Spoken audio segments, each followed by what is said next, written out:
Hi friends, welcome to day 1 of our 2024 Easter Stitch Along. Today is going to be an easy, slow day, and so I'm hoping I can ease you into this process so it doesn't feel too overwhelming.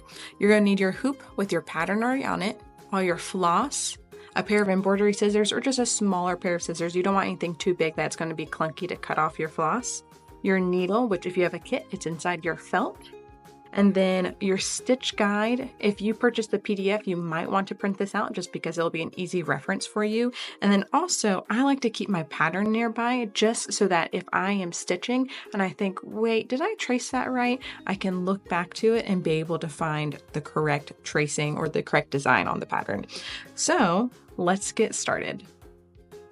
On this first day, we're just going to be filling in the inside of our woven wheels with French knots. So we're going to be starting with using color 436, and you want to pull 1 arm length of floss. So starting right here at the number section, you're going to find the loose end and just pull gently until your arm has stretched all the way out, and that's about 1 arm length. It'll be different obviously for each person, but generally that's about as much as you need. So I'm going to cut this off.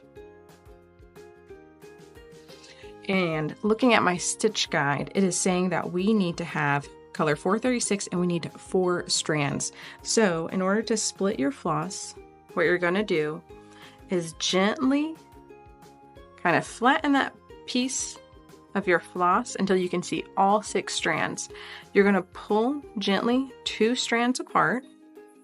I only got 1 right there. Oh, no, I do have 2. Did I say pull 2 strands apart? I'm going to pull 2 strands off, but I'm going to be left with 4 on the other side. So yeah, I'm pulling 2 away. I'm keeping 4.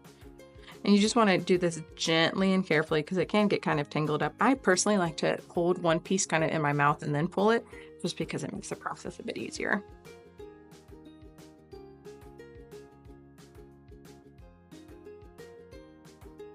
All right, so I have 2 strands here and 4 strands here. I need to use the 4 strands, so I'm just going to put this 2 strands aside and I will come back and use it later. Now with my 4 strands, I'm going to tie a knot on one side of it, and you want that knot to kind of come close to the end. And if there's some extra there, you can just cut it off. You don't want too loose of a piece right there or too much hanging off. Now on the opposite side of the knot, you're going to thread your needle. And this is a size 5 embroidery needle.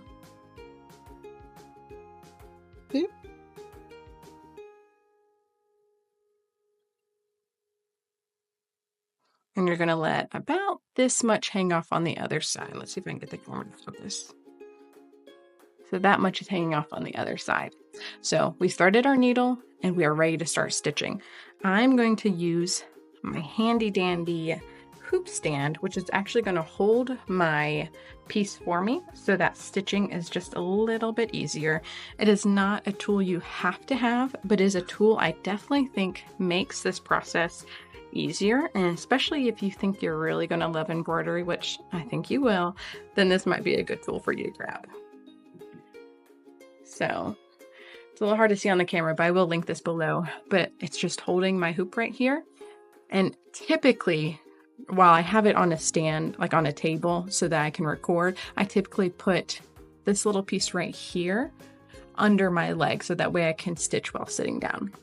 So like I mentioned, we're going to get started with the inside of our woven wheel. So we're going to do the inside here, here, and down here. And we're going to be using French knots and doing 2 twists with those. And I'll explain what those 2 twists means in just a second.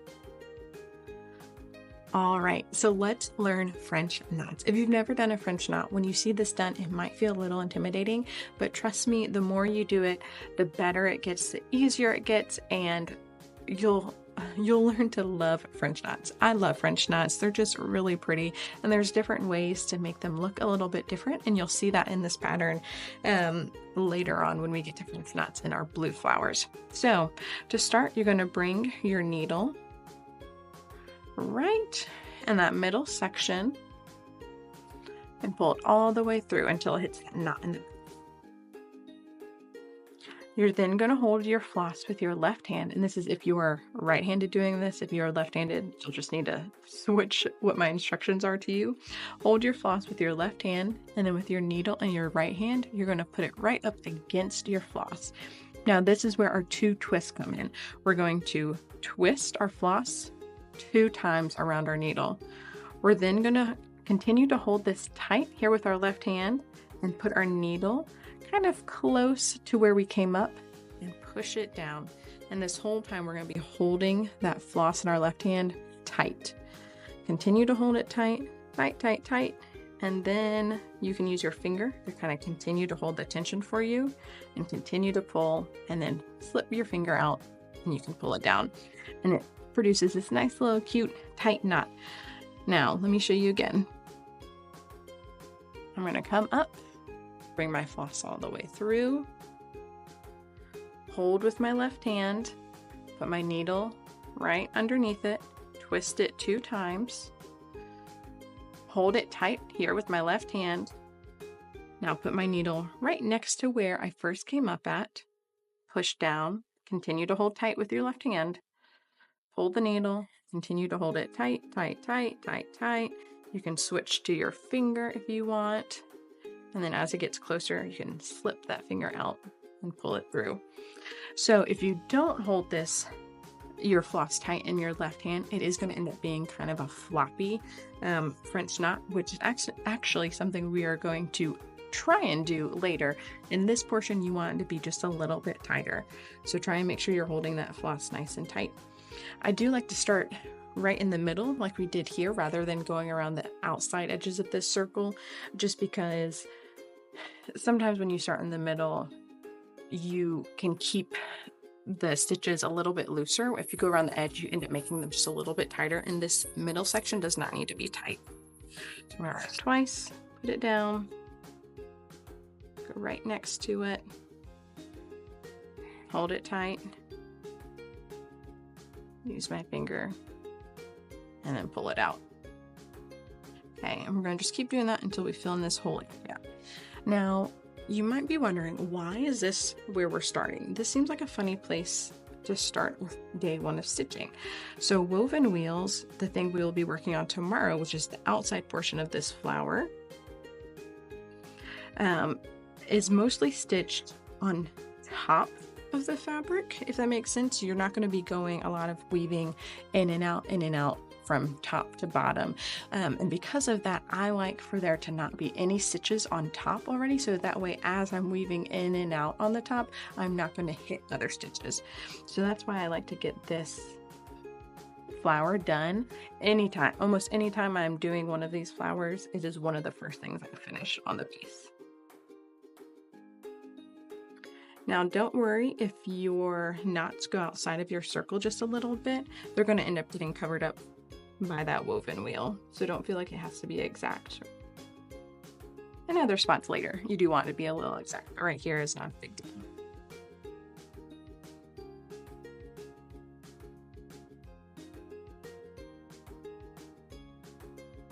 Now, one of the things about French knots is they are very hard to remove. So if you end up not pulling your floss tight enough and your knot looks a little floppy, what you can kind of do is bring your needle up through the back and kind of pin it down with a small tiny little stitch. So for example, if I made that knot right there just a little too floppy, then what I would do is come up right very close to it, because you don't want the stitch to be obvious. Come up very close next to it, find where it's loose, and kind of just pin it down. That's what you're doing. You're just pinning it down so that it doesn't look as floppy.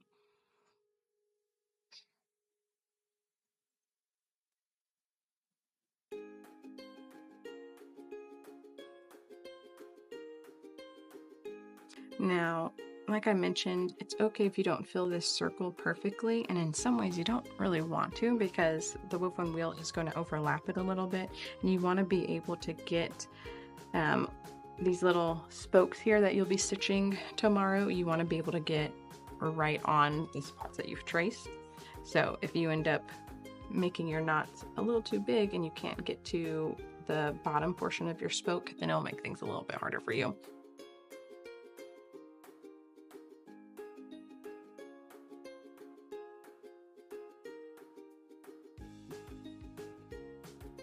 All right, so that's the first inside portion. I'm going to move over here now and start this one. A quick thing to note, which I did not just say, is after you finish this section, you want to make sure you tie off before you move on to the next section. So what you're going to do is you're going to, there's one of two ways you can do it. I'm going to show you the way without removing your needle. So I just stuck my needle kind of here on the side. I pulled this floss out a little bit and I'm going to cut it not too close, about there. And then I'm going to tie a knot. And you can leave as much extra if you want to have enough room to tie that knot so that you're not doing it too close, because you can always cut off the extra. If you cut off too much, I actually did a little bit, you're going to make it harder for yourself to make that knot. So you're going to tie 2 knots.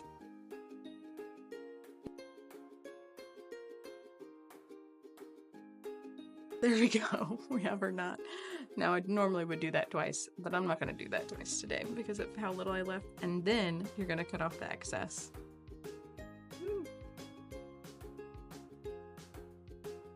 Okay. And again, not too close to the knot you just made because you don't want to compromise that knot and make the knot become loose. All right. Now let's move over to this second section right here. All right, so because I just tied off this section over here, I already have my thread on my needle, but I need to make sure I tie a new knot. So tie a new knot.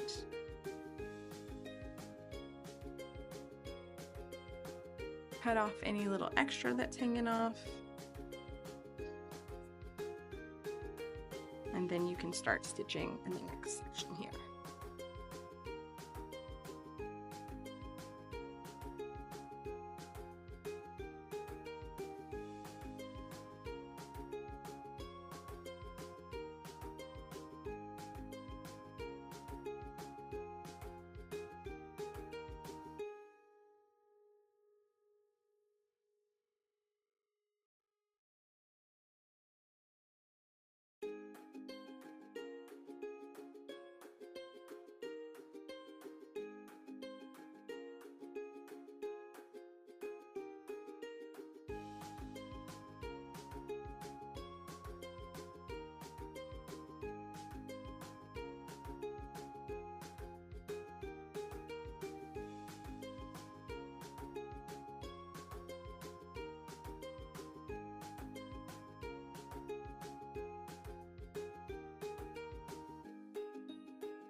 All right, so from there, you're going to tie off and then you'll continue doing the French knots inside this woven wheel flower, and then you'll be done for day 1. We'll come back tomorrow for day 2 and we will actually work on these flowers right here. So see you tomorrow.